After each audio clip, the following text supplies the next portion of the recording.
Gjykata e Fierit ka caktuar masat e sigurisë për 3 vajzat e dyshuara, të cilat ushtruan dhunë ndaj bashkëmoshatares së tyre në Fier, të cilën më pas e filmuan dhe ja publikuan video në internet.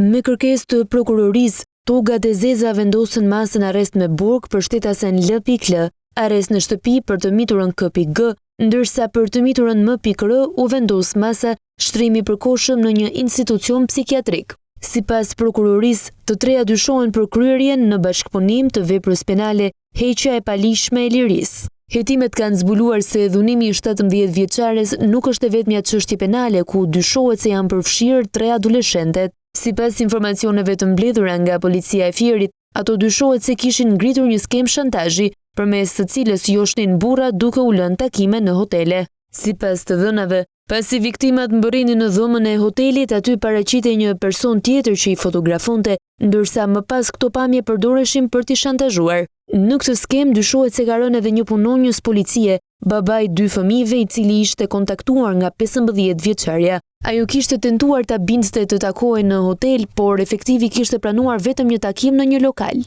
Megjithatë, bisedat e zhvilluara mes tyre dyshohet se janë përdorur për ta kërcënuar, me kërkesën që procedimi penal ndaj vajzave për dhunimin e bashkëmoshatares të mbyllej. Në të kundërt, komunikimet do të publikoheshin në internet. Pas këtij rasti, punonjësi i policisë është përjashtuar nga detyra, ndërsa Agjencia Mbikëqyrjes Policore vijon verifikimet për zbardhjen e plotë të ngjarjes. Prokuroria thekson se hetimet vijojnë për zbardhjen e plotë të rrethanave të ngjarjes dhe u ka bërë apel qytetarëve, administratorëve të rrjeteve sociale dhe mediave që të mos publikojnë apo ripublikojnë pamje ose të dhëna që mund të çojnë në identifikimin e të miturve të përfshirë në respekt të privatësisë dhe të drejtave të tyre.